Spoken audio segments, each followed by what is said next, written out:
ஓம் சரவண பவ. உருவாய் அருவாய் உளதாய் இளதாய் மறுவாய் மலராய் மணியாய் ஒளியாய் கருவாய் உயிராய் கதியாய் விதியாய் குருவாய் வருவாய் அருள்வாய் குகனே. அன்பர்கள் அனைவருக்கும் வணக்கம். நான் ஆதித்ய சொர்ணலட்சுமி பேசுகிறேன். இந்த பதிவு டிசம்பர் மாதம் நடைபெறவிருக்கும் பொதுவான பலன்களை ராசி பலனாக காணவிருக்கிறோம். வரலாக திருச்செந்தூரில் வீற்றிருக்கும் முருகப்பெருமானின் பொற்பாத கமலங்களையும் என் அன்னை வாராகியின் தாழ் பணிந்தும் என் குருநாதரை வணங்கியும் 12 ராசிக்கும் இந்த டிசம்பர் மாதம் என்பது ஆங்கில மாதத்தில் வரக்கூடிய நிறைவு மாதம். இந்த மாதத்தில் எப்படிமா நாங்கள் கடந்து வர்றது, இனிமே வரக்கூடிய வருடத்துல நிறைய பயிற்சிகள் வேற இருக்க போகுது. அதனுடைய துவக்கம் இப்போத்துல இருந்து எங்களுக்கு ஆரம்பிச்சிடும். நாங்கள் எப்படிலாம் இருப்போம் அப்படின்னு பல பேருக்கு பலவித சந்தேகங்கள். அதை நிவர்த்தி பண்ணக்கூடிய வகையில் இந்த பதிவுகள் அமர்ந்திருக்குது. அதனால தனித்தனி பதிவுகளாக கொடுத்துருக்குறோம். இதை நீங்கள் பொறுமையாக பார்க்க வேண்டியதுதான் நீங்கள் செய்ய வேண்டியது. இந்த மாதம் காணப்படக்கூடிய கிரகநிலைகள் பார்த்தீங்கன்னா ஆஸ் யூஷுவலாக எப்போ ரிஷபத்தில் குரு வக்ர நிலையில் இருக்காரு. செவ்வாய் நீச நிலையில் நமக்கு கடகத்தில், கன்னியில் கேது பகவான், விருச்சகத்தில் சூரியன் புதன், சந்திரன் மாத ஆரம்பத்தில் அங்கே உதயம் ஆகிறாரு. சூரியன் இந்த மாதம் பிற்பகுதியில் நமக்கு 16ஆம் தேதி அவரும் தனுசுக்கு சென்று அமர்ந்து விடுவார். சுக்கிரன் நமக்கு இந்த மாதம் 2ஆம் தேதியே மகரத்திற்கு, தனுசில் இருக்கிறவர் அவரும் மகரத்துக்கு பயிற்சி ஆகிறாரு. சனி அதே இடத்துல ஆட்சி நிலையில் வகர நிவர்த்தி அடையிட்டார் இல்லையா, ஆட்சி நிலையில் இருக்கிறாரு. ராகு மீனத்தில் பயணித்து கொண்டிருக்கிறார். இந்த மாதம் பார்த்தீங்கன்னா புதன் வக்ர நிவர்த்தி அடைஞ்சிடுறாரு நம்மளுக்கு டிசம்பர் 15ஆம் தேதி. அதே போல் செவ்வாய் டிசம்பர் 6ஆம் தேதி வக்ர ஆரம்பிக்குது. இப்போ ஏற்கனவே நீசமாக இருக்காரு, திருப்பி வக்ரமாகவும் ஆகிறாரு. இந்த மாறுதல்களால் 12 ராசிக்கும் ஏற்படக்கூடிய சாதக பாதக நிகழ்வுகளை நம்ம இந்த மாதத்தில் இந்த வரக்கூடிய பதிவுகளில் காணவிருக்கிறோம். அன்பர்கள் பதிவினை முழுமையாக கேளுங்க. இந்த மாதம் சொல்லிருக்கின்ற எளிமையான வழிபாடுகள், பரிகாரங்கள் இதையெல்லாம் பின்பற்றி உங்கள் வாழ்வை வளமாக்கி கொள்ளுங்கள்.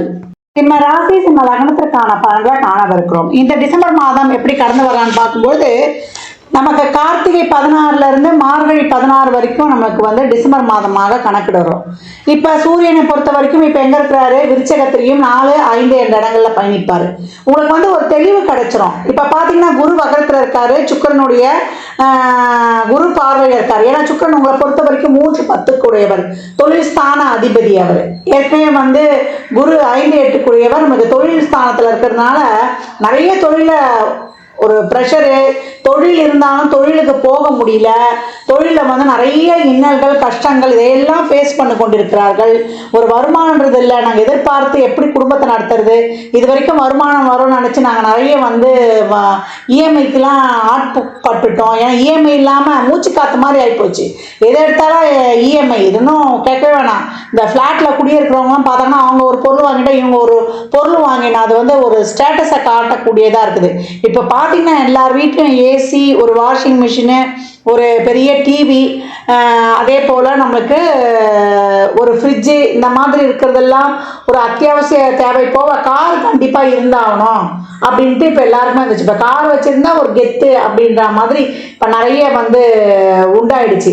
அப்படி போகக்கூடிய காலகட்டங்களில் ஒரு குறைஞ்ச இதுவாக இருந்தால் கூட ஒரு கார் வாங்கிடணும், அதுதான் நம்ம ஸ்டேட்டஸை காட்டக்கூடியதாக இருக்குது அப்படின்ற மாதிரி நிறைய சூழல்லாம் இருக்குது. ஏன்னா அடுத்த ஒரு குறைந்த ஒரு மிடில் கிளாஸே கொஞ்சம் கீழே இருந்தால் கூட அவங்களுக்குமே அந்த எண்ணம். ஏன்னா எல்லாருக்குமே அந்த ஆசைகள் இருப்பது தவறு கிடையாது. ஆனால் நம்ம சூழலை உணர்ந்து நடந்துக்கணும். இப்போ கார்லாம் வாங்கிட்டு அப்புறம் என்ன பண்ண சொல்லுவாங்க, வாக்கிங் தான் போக சொல்கிறாங்க. இப்போ கார் வச்சுருக்கவங்களாம் காரை வச்சுட்டு வாக்கிங் தான் போகிறாங்க. அந்த காலத்துலலாம் நம்ம முன்னோர்கள் சொன்னதெல்லாம் எதுவுமே மாறுதலுக்கு உட்பட்டது கிடையாது. எல்லாமே நம்ம அன்றாட வாழ்க்கையில், நடைமுறை வாழ்க்கையில் நம்ம அதெல்லாம் மேற்கொண்டோம்னா இன்றைக்கி நல்லா இருக்கும். இப்போ பாருங்கள், காலைல அந்த காலத்தில் காலையில் எழுந்துக்குவாங்க, விடிய காலையில் விவசாயத்துக்கு போவாங்க, மண்ணை நோண்டுவாங்க, உழுவாங்க, நம்ம கஞ்சி கலையத்தில் குடிப்பாங்க, இப்போ சின்ன வெங்காயம் சாப்பிடுவாங்க. இதெல்லாம் இருந்தது போய் இப்போ 5 ஸ்டார் ஹோட்டல்லையே பானையில் சாப்பாடு அடிக்கிறதுக்கு காசு வாங்குறாங்க. அதுதான் இப்போது புது உணவுன்ற மாதிரி. இதெல்லாம் நம்மளுக்கு ஏன் இந்த இது யோசனை பண்ணுங்கள். முதல்ல நம்மளுடைய குடல், இந்த உணவு பாதை, அந்த கட்ஸுன்னு சொல்லக்கூடிய அந்த உணவு பாதையும் அது எத்தனையோ மீட்டர் கணக்கில் இருக்குமா அந்த குடல் சுட்டிக்கிட்டு. இவ்வளோ மீட்டர் இன்னும் வயிற்றுக்குள்ளே இருக்குதா அப்படின்னு நினச்சி பார்க்கக்கூடிய அளவுக்கு இருக்கும். அந்த மாதிரி அந்த மலக்குடலும் உணவு போகிற பாதையும் அதே போல் கல்லீரலையும் நம்ம எவ்வளோக்கு எவ்வளோ சுத்தமாக வச்சுக்கிறோமோ நம்மளுக்கு வந்து நோய் அண்டாது. அதுக்கெலாம் என்ன பண்ணணும், லைஃப் ஸ்டைலே மாற்றிக்கணும். இந்த ஃபோன் பார்த்துக்கிறது நிறைய நைட் டைமில் 9 மணிக்கெலாம் ஃபோன் பார்த்ததை தவிர்த்துட்டு ஒரு 8 மணிக்குள்ளே ஒரு எளிமையான உணவுகளை எடுத்துக்கொண்டுட்டு அதே போல் எண்ணெய் ஸ்பைசி உணவுலாம் இல்லாமல் எடுத்துக்கொண்டு வரும்பொழுது நம்ம உடல் ஆரோக்கியம் சிறப்பாக இருக்கும். இவ்வளோ நீண்ட ஏன் பதிவு ஆரம்பத்திலே சொல்கிறேன்னா, சிம்மத்துக்கு உடல் ஆரோக்கியம் தான் இந்த காலகட்டத்தில் முக்கியம். மன தெளிவில்லாமல் இருக்கிறதுக்கும் இந்த ஸ்பைசி ஃபுட்டு, இந்த உணவு பாதை, மலக்குடல்லாம் சரியில்லாமல் இருப்பதுக்கு. ஏன்னா நம்மளுக்கே பாருங்கள், மோஷன்லாம் ஃப்ரீயாக போய் நம்ம அன்றாட ரொட்டீன் வாழ்க்கையில் நம்மளுடைய காலை கடன்களெல்லாம் ஒழுங்காக கழிக்கும் போது தான் நம்மளுக்கே வந்து ஒரு ஃப்ரீயாக இருக்கும். இப்போ 2-3 நாள்லாம் வந்து நம்ம அதெல்லாம் சரியாக போகலன்னா நம்மளுக்கே ஒரு எரிச்சலாக ஒரு கோபமாக அதெல்லாம் இருக்கும் இல்லையா? அதனால தான் நம்ம உடலுக்கும் மனசுக்கும் நம்ம உணவு உட்கொள்கிறதுக்கும் மனசுக்கும் நிறைய சம்மந்தம் இருக்குது. அதனால தான் நம்முடைய உணவு பழக்க வழக்கங்களை வந்து சரிப்படுத்திக்கணும். நிறைய தண்ணி குடிக்கணும். தண்ணி குடிக்கும்போது கூட குடிக்கக்கூடாது, தண்ணியை சாப்பிட்ணும். ஆமாம், தண்ணியை எப்படிம்மா சாப்பிட்றது? அந்த தண்ணியை வச்சு அப்படியே மெதுவாக சப்பி வந்து அப்படியே குடிக்கணும். குடிக்கும்போது அந்த உமிழ்நீர் சுரக்கணும். அப்படியே கொப்பளிச்சு அந்த தண்ணியை வந்து நம்ம குடிக்கும்போது அந்த தண்ணி வந்து நமக்கு எதிர்ப்பு சக்தி உள்ள தண்ணியாக நமக்கு மாறும். இதெல்லாம் நிறைய வந்து நமக்கு தெரிஞ்சிக்க வேண்டியது இருக்குது.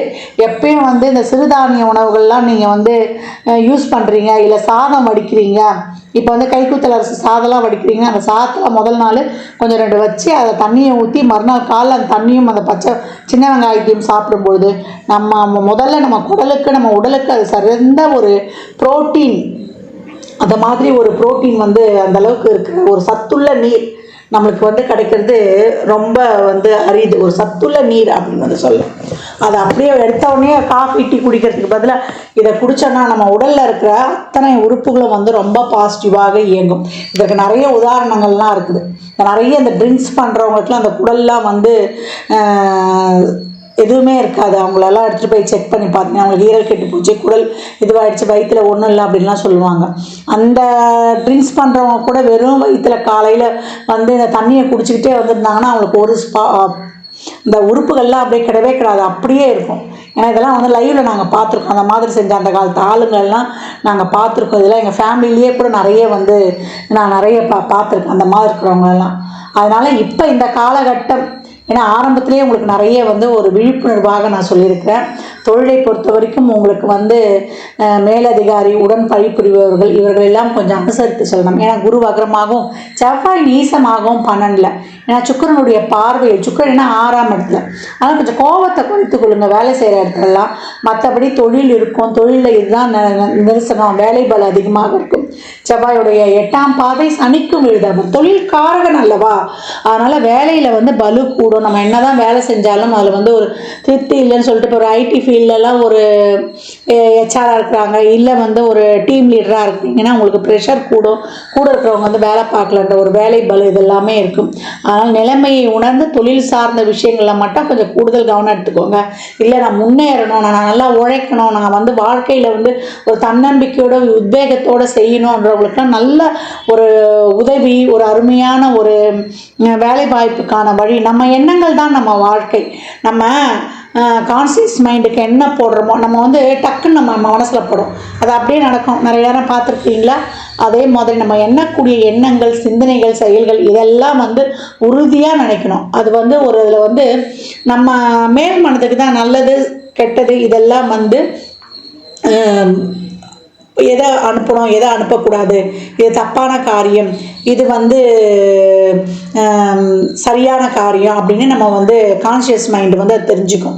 அது என்ன இப்போ சொல்லுதோ அதை வந்து கீழ்படிஞ்சு செய்கிறது தான் நம்மளுடைய சப்கான்ஷியஸ் மைண்டு. அப்போ அந்த ஆள் மனதில் நம்ம என்ன நினைக்கிறோமோ அது வந்து நம்ம கண்டிப்பாக நிறைவேறும். இந்த காலகட்டம் வந்து சிம்மத்துக்கு தொழில் உண்டு, பொருளாதார வருவாய் உண்டு, வீட்டுக்கு தேவையான அனைத்து விதமான பொருட்களையும் வாங்கி சேர்த்துக்குவீங்க. ஆடை ஆபரணம், அத்தியாவசிய பொருள் சேர்க்கை இதெல்லாம் ரொம்ப அருமையாகவே இருக்கும். உடல் ஆரோக்கியத்தில் மட்டும் கொஞ்சம் கவனம் சேர்த்துக்கோங்க. உங்களுடைய சுகஸ்தானத்தை ஒரு லோன் மூலியமாவது கூட பூர்த்தி செய்து கொள்ளக்கூடிய வாய்ப்பு. பணம் கொடுக்கல் வாங்கல், வாய் வார்த்தை, ஜாமீன், இந்த விஷயங்கள்லாம் கொஞ்சம் கவனமாக இருங்க. தொழிலில் முதலீடு போடுறது, அதே போல் ஒரு பிஸ்னஸில் வந்து திடீர்னு வந்து ஒரு விரிவாக்குறது, அதே போல் ஒரு கூட்டு தொழில், இந்த விஷயங்கள்லாம் கொஞ்சம் கேர்ஃபுல்லாக எடுத்து ஹேண்டில் பண்ணுங்கள்.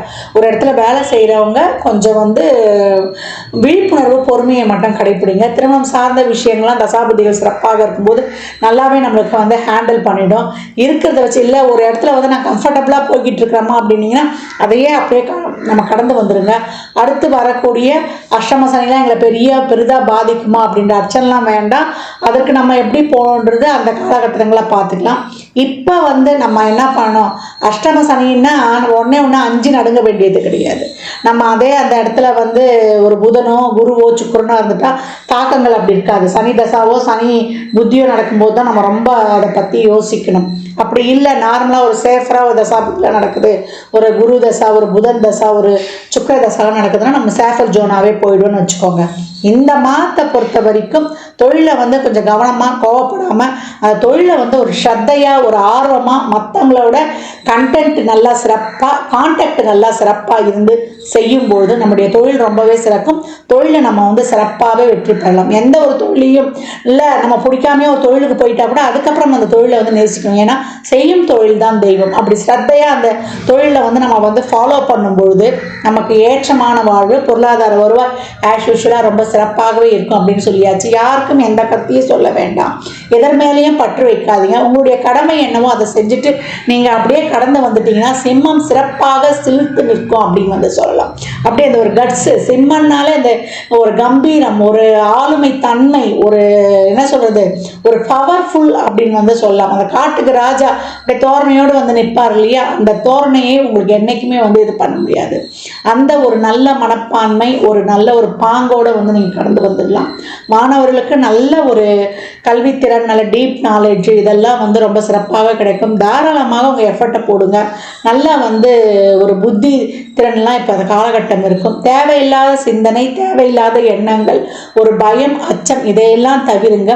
உங்கள் எண்ணம், உங்களுடைய சிந்தனை, இதையெல்லாம் வந்து நேர்மறையாக சிந்தித்து செயல்பட துணியுடன் வந்து நீங்கள் உழைக்க முற்படும் பொழுது இந்த மாதம் உங்களுக்கு வந்து ஆண்டின் நிறைவான மாதம் கிடையாது, துவக்கமான மாதம்.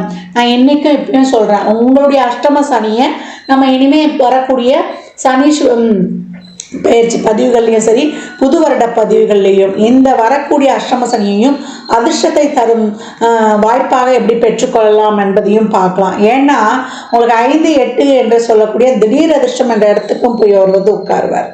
அதனால் அஷ்டம சனி வருதே நம்முடைய லைஃப் என்ன ஆகும்லாம் அப்படிலாம் யோசிக்காதீங்க. உழைக்க மட்டும் முற்படுங்க. ஞாயிறு தோறும் நான் ஏற்கனவே சொல்லியிருப்பேன், சூரியன் வழிபாடு செய்யும்பொழுது உங்களுக்கு ரொம்ப சிறப்பு. அந்த வந்து